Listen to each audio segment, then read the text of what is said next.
Hi guys, welcome back to my channel. If today is the first time of stopping by, you're most definitely welcome. If you're a returning subscriber, thank you for coming back once again. Yeah, I know I've been away for a very long time. Yeah, because life was lifing and I had to put some one or two things in place. But hopefully I'm back and I'm back for good. So yeah, what's today's video about? So I'm just going to share how I survived in Canada as an international student, because now my status is changing. So yeah, hopefully I'll give you like the gist later on or in my subsequent videos. So yeah, I'm just going to tell you how I survived and the kind of survival jobs I did as an international student. So stay tuned.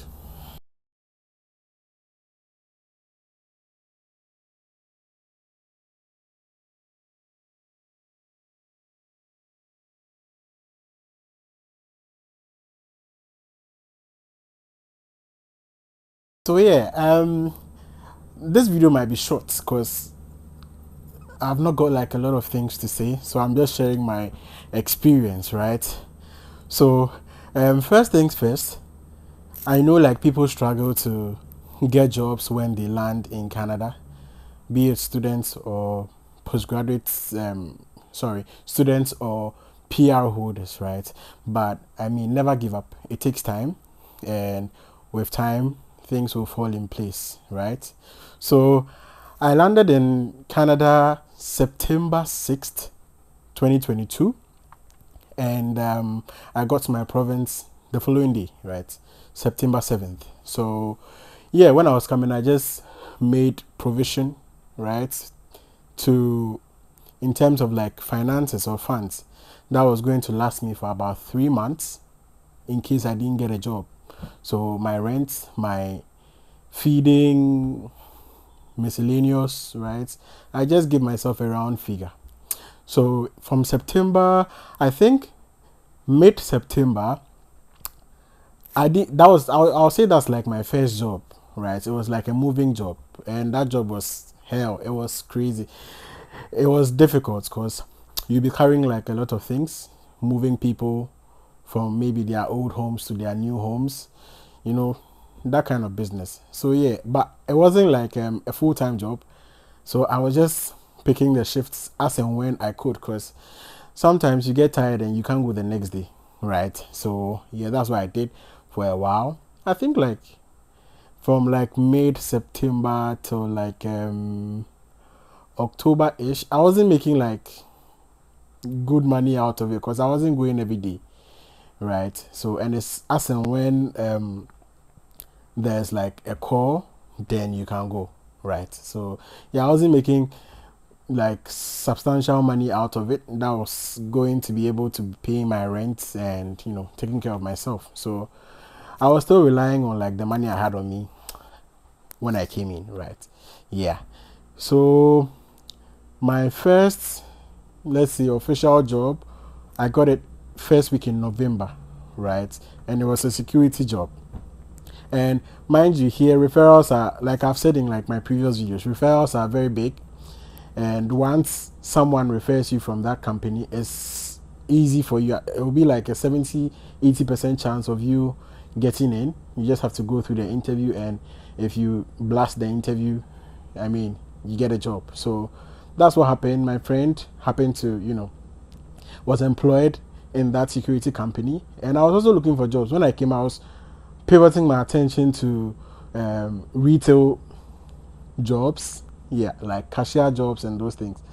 But funny enough, I didn't get any of those. And then my friend got a job with a security company, and I asked him. He was like, "Oh, he can just like call his supervisor and then link me up, right? Because they were hiring." So he called him, and he was like, "Oh, I could bring my CV in." I drafted my CV, and then I went in like the next day, and yeah, he looked at my CV. He was like, "Oh, I can come in like 2 days later for an interview session, and then we'll pick it up from there." And the interview was like even a written interview, so it was just like a formality kind of thing. And then I got a job. So I did that from um, let's say November, early November till like I completed school, right? So yeah, it was like a good job. I was able to pay like the rest of my fees. I was able to take care of myself with that job. So it was good. It was good. And that was the only thing I did for like almost a year before I even got another job. Right? Yeah. So I'll say it was a good job. It was a good job. And luckily I got like a good supervisor who was also like, giving me like good shifts. And yeah, sometimes you also have to, be very nice, be very respectful, and show them you're hardworking, right? Because some supervisors may not dish out shifts to certain people because they are not reliable. But once you show them you are reliable, you'll be getting like shifts, right? Because when someone calls in sick, you'll be like the first person they'll call because they know that you are reliable. So you need to also show to them that you are reliable, and then you'll be good to go. So right from November, and yeah, from November, IRCC announced that, we can do 40 hours. So from the time I got that job, I was allowed to do 40 hours, right? Even though I was like a student. So yeah, it really helped me. I could get more hours. I was making like good enough money, to sustain myself and all of that. I'll just say maybe it was just by the grace of God in terms of like the timing, right? So yeah, that's what I did throughout. And then fast forward 2023 August, I decided to get another job, right? Just to complement this, like my security job, because I wanted to get a car. I didn't want to. My first winter, I went through it without a car, and the bus services can be tricky at times. You may end up standing like in the cold for a bit before, the bus comes. Sometimes it might be late, sometimes they break down, all those kind of things. And sometimes you also have to walk depending on like where your job is or where you get your shift. You have to walk like a little bit to get to the bus stop, right? So I wanted to avoid all of that, during the next winter. So I decided to get a car. So August 2023, I applied. So my another friend happened to work in a warehouse, right? So I told him, oh, I wanted to, get a job like in that warehouse just to complement my other work, or because I wanted to get a car, so I needed extra funds to be able to, afford it. So he also, referred me. And did I even go for an interview? No, I don't think I went for an interview. So it was like a straightforward thing. And yeah, it was good. It was good. The money too was also good, but it was stressful because sometimes I'll go for like a security shift and I only have like 2-3 hours just to sleep. And then I have to wake up because the warehouse job was at dawn. It was like it starts at 1:30 a.m. Sometimes I'll close my security shift at let's say 9 o'clock, and because I didn't have a car, the bus would take me like an hour and 30 minutes to get home. If I was to be driving, it would have taken me like 5 to 10 minutes just to get to my house. So you can imagine how like it was like. So yeah, and I will get home like let's say 10:30, and I have to just sleep, from 10:30 to 1 o'clock. And sometimes I have to pick a cab, or along the line I got like colleagues that were also like coming from my neighborhood, and then we go together because they had cars, so I'll just join them and then we go. So yeah, I had like a 4 months plan to get a car by December or before December.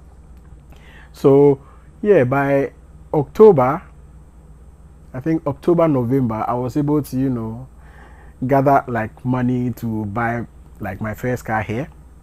And yeah, I got it. And mind you, sometimes buying these used cars, you have to know that you will spend like a little amount of money just to make it roadworthy, or have it like in good shape for you to drive and drive comfortably, right? So yeah, and I got the car like was it in November 2023? Yeah, I got it in November 2023, and there was like DoorDash as well. So I started doing DoorDash in my free times because the warehouse, they are part-timers and they are full-timers. I was a part-time worker, right? So you not get so many shifts, but the rate was good. So yeah, I was just doing it alongside my security, and then on the days I'm free, I also like do DoorDash as well. So yeah, I continued. I juggled these till like 2024 February, right? Right. Yeah, 2024 February. And at some point, I just wanted to stop the warehouse because it was draining. So, and the shifts were not coming like as they used to be, right? So I stopped. No, before I stopped the warehouse, I applied for a custodian job, right? Online on Indeed. That I didn't get. I didn't have any referral because I didn't know anyone working in that organization, right? It's a public organization, so I didn't have anyone working in that organization. But mind you, a friend of mine happened to work with them like before, but he moved on from them. So I only asked him, and when he was working with them, I mean the money was good. So I asked him, how he got the job, and he was like, oh, he went on Indeed and he just applied. So I asked him like the title of the position and how they normally place the ad on Indeed, right?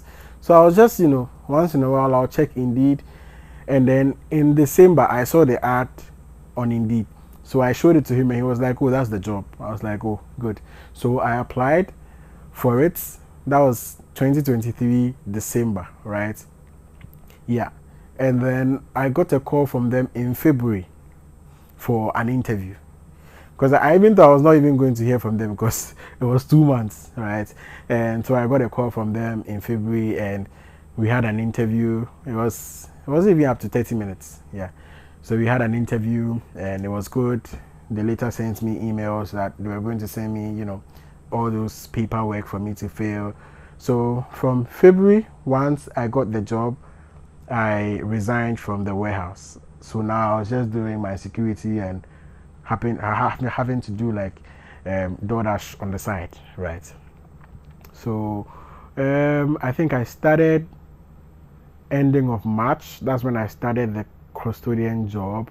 So once I started the custodian job, I stopped doing the DoorDash, right? Yeah. So and I've been doing the custodian job alongside my security. I find a balance, right? And at that point I was almost like finishing school, so I didn't have much to do, right? I had like a lot of free time, and the 40-hour rule was still in place till April 30th, right? So yeah, I've been lucky, to have had like this grace ever since I stepped in Canada to the time I completed my studies, right? So yeah, in all I've done, let's say 3 jobs, because the DoorDash thing is just on the side. So 3 jobs, and 2 of them have been referrals, right? Or I got referred to 2 of them. So yeah, this is how I juggled my life as an international student here in Canada. And I know that when you come in, getting a job is very difficult, but try to connect with people, try to talk to people, your friends. Don't limit yourself to just your circle, because you don't know who may come in handy, right? Or who might be your helper. So just try and network with people, even in your class. Try and connect with like people from different backgrounds and all of that, because in Canada you only move forward through information, right, and through networking. So yeah, if you've come and then you're having difficulty in finding a job, don't give up. You surely find a job, but make sure you just prepare properly and you have like funds with you that can sustain you for a while, even if you don't get a job in time, right? Yeah. And I get a lot of questions about, whether the 20-hour thing will be enough for someone to be able to pay their fees and take care of themselves. To be honest, my honest opinion, I don't think it will be enough, to be very honest, because if I didn't get the 40 hours, it would have been so difficult, because with the 20 hours, you can barely pay your rent, and now rent is even like on the rise. So if you are just doing 20 hours, it may even end up covering just your rent and maybe your feeding. Okay? And mind you, when I was coming, I had paid like, let's say, 60% of my school fees. You get it? So it will be very difficult for you to pay your school fees and also take care of yourself, your rent, your feeding with just the 20 hours. So it's a tricky situation, right? So what I can suggest is just make sure you are well prepared. I don't know if they might make adjustments to the rule again. I have no idea. But just make sure you are well prepared, like in terms of finances, before you come in here. And I mean, there are a lot of schools. Don't just come in because you want to leave your country. Like, have a plan. Okay, have a plan. Dig into schools that have lower tuition fees. People don't do research, and that's like their downfall. You really have to do a lot of research. Like, coming, if you want to thrive in Canada, it's all about seeking for information, because everything is on the internet day in and day out.